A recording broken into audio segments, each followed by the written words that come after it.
Okay, so we think we want to live in a caravan, but can we actually do it? And if we can, how are we going to do it? What are we going to need in our van?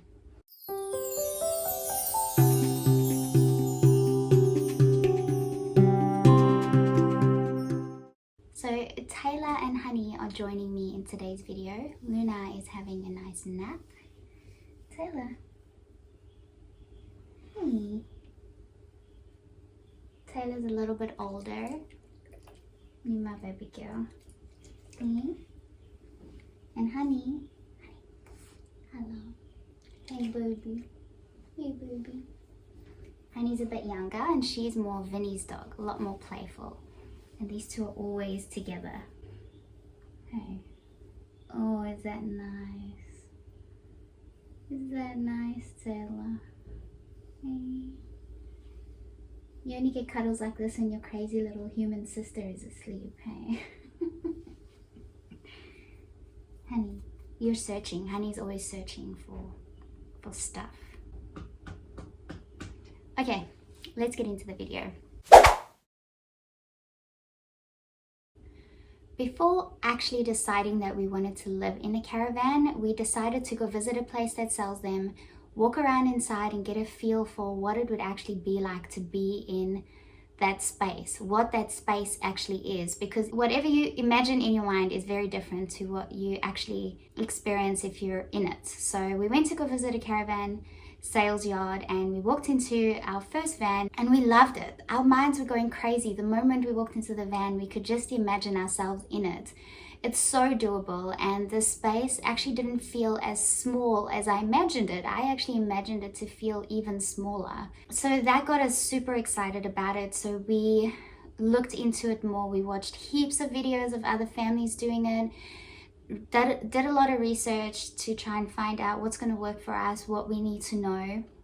One thing we did realize is that things that you really need to know is you need to know what kind of van you're going to get, and then you decide on what kind of vehicle you're going to need to be able to comfortably tow a van that size. And you also have to be familiar with all the weights. So I'm not going to get into that in this video. This video is just about the van and what we've decided to get in our van, and all those other things we can get into in some other videos. And also, we haven't lived in a van yet. So I am saying that yes, we can be all comfortable in a van and it's going to be amazing, but we haven't done it yet, so I don't actually know. I know there's going to be an adjustment period at first, and I've heard that from a lot of families. So I've connected with quite a few families that have been doing this for a while on social media. Instagram's great for that sort of thing, and pretty much all of them say that the first 2 weeks is gonna be the biggest adjustment period, and sometimes it can feel a little bit hard, and you might even reach a point where you were like, what was I thinking? I don't know if I can do this.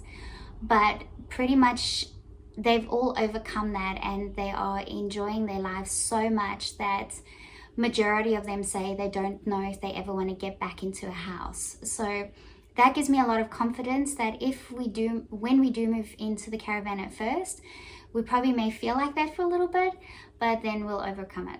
What we want in our caravan, we want a family van, and we need to work out what we're doing with the dogs, because these two are going to be with us, and we have a toddler, and potentially in the future we might decide we want to have another kid. So we need to keep all these things in mind when it comes to a van.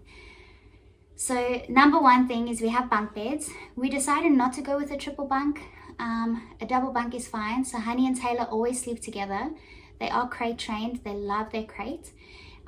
So it'll be really easy for them to have a bunk. The bunk will be even more space, and Vinny will probably put a little like safety gate there so that we can keep them in their bunk if we need to during the night, because Luna's going to be sleeping on top, so they'll stay in their bunk when Luna's sleeping on her bunk during the night.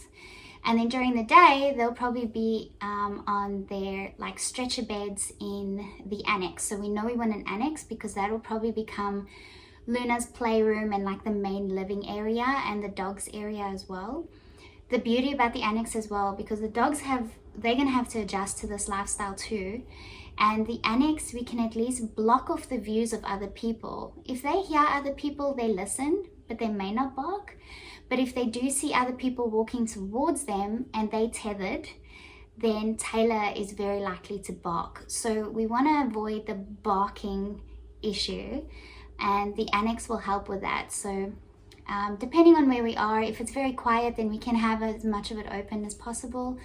But if we are in an area that's pretty busy, or in a time of year that's pretty busy, then the annex is going to come in handy. I know that from what I've heard, the setup can be quite a big thing, but we'll get into that once we have it, and probably do a video on setting up the annex, how much time it takes, and putting it away, and blah blah blah. But for now, we know we want an annex, and that's going to be great, especially because we're going to be in it full time, and I'm curious to see how that's going to go. So the bunk beds, the annex, we'll have a queen bed. We want access to both sides of the bed. I have mirrors in all the robes, and all the robes are going to have shelves. We don't have many hanging stuff. The only hanging stuff we'll really have is the jackets that we need to use when it's cold, and we'll probably hang them right inside the door or right outside the door. If the annex is up, then they can be outside the door, because the annex will be closed off during the night. We have a normal vanity and shower, and we are going to go with a Nature's Head composting toilet. And then we don't have to deal with the capsule. It's actually so much easier to deal with the composting toilet. We've done a bit of research on that. So we have told the people that are building the caravan that we do not want them to include the toilet. The compartment where the capsule would have been for the toilet will be where we're going to place the vent for the composting toilet, and we will be doing that ourselves, so we'll probably have a video on that. We have the kitchen on the side of the annex, so we can see into the annex. I like the layout a lot more. I'll actually put a photo of the layout on in this video so you can get an idea of what the layout's going to be. We have the cafe style dinette, which we really liked. We don't need an extra bed, or we don't need it to become an extra bed, so we were okay with that layout. I love the idea of having the cafe dinette, and then you've got this window next to you that you can just enjoy spectacular views while you're having something to eat. Or if you're just busy with something, you've got this view rather than having your back face the window in like an L-shaped lounge or something like that. We've got 2 lithium batteries, which we've decided to place under the bed in case we want to upgrade the whole system. And we've got 2 solar panels, which it comes with. But I'm sure that when we get into this whole lifestyle and we explore more of the off-grid kind of living, we might reach a point where we fully upgrade it so that we can be completely off-grid but still have power, and still be able to, you know, have appliances and things like that work through the 240 volt power points. We also have a blackout curtain, which we're having block off our part of the van, so blocks off the queen bed area. Vinny does a lot of shift work, and he's still going to continue doing his work, and so he needs to have a dark space. If he's done night shift and sleeping during the day, the light's not going to bother him too much, and it will also, you know, divide up the rest of the van so that Luna doesn't disturb him too much. Not that that's really a possibility. And then Luna's section of the van, so the bunk section of the van, will have a concertina door which can block that off as well. When it comes to our color choices and things like that, we like the grays, the dark colors on the outside of the van. So we've got a darkish gray and the black checkerboards, and on the inside we've got a lot of light colors. So we've got white cabinets. All the bottom cabinets are white, and all the top cabinets are like a charcoaly gray sort of color, and they're all matte, so nothing is gloss, it's all matte, because the gloss is just so easy to see the marks with the gloss, and with a toddler there's always going to be marks. The countertops are sort of like, they look like a marble finish, and then there's like a gloss, a light gray gloss sort of splashback is what we've decided to use. And the upholstery is also like a charcoaly gray, but more towards a brownish tinge, like a warmish charcoal gray. But these are all things we'll only get to see once we get the van. And we were supposed to have our van already, but due to COVID and the flooding in the areas, it's been delayed. So we're looking at getting our van towards the beginning of May. And then we only have like 3, maybe 4 if we're lucky, 4 weeks to be out of this house and in the van.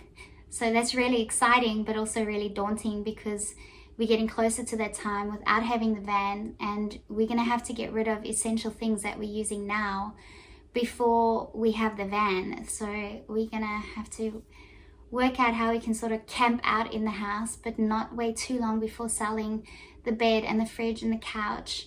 Things that we're using now, they can start going, because you never know how long those things can take to sell. The caravan that we're getting an Olympic caravan, and it's the Javelin X8 family bunk van. And now the next step for us is to find out exactly what we need. So we still need to get things like wheel chocks and hose bags and extra hoses and extra tap fittings apparently, and just everything that we're going to need that you won't really know you're going to need until you're in it. But we've found quite a few families that have been doing this, and they've got useful blog posts and things that give you all this information. So thank goodness that those things are out there, because it just makes it so much easier to get into this. So we're also in the process of getting prepared, but it's happening and we're getting close, and that is it. So I'll have a picture up of the layout of the van that we're getting, which is actually the plans of our van. And then yes, once we're in it, we'll experience what it's going to be like having 2 big dogs in there and a toddler, and how we're going to work and manage the space while we're in it.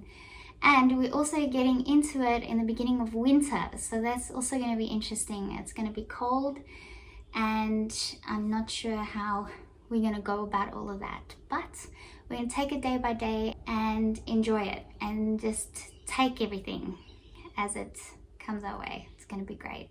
Can't wait. So thank you for watching, and I'm sorry I went off on a tangent on some of these parts. It's not scripted, this episode, so maybe I need to do that again next time. But this is me, and this is how I talk, and this is the conversation I have. So I hope that you can connect with that. And in the next episode, we're going to be talking about weight. What all the terms mean and what you need to know about working out the weights of your caravan and your car, and how to do that. And I don't even know, so I'm gonna have to do research, and Vinny's gonna have to help me script that video so that I can give you proper details and information on that. And yeah, so I hope to see you next time, and I'm glad you guys got to see a little bit of Honey and Taylor. You'll get to see much more of them, especially when we're out and about doing things in the van. So see you guys next time. Bye.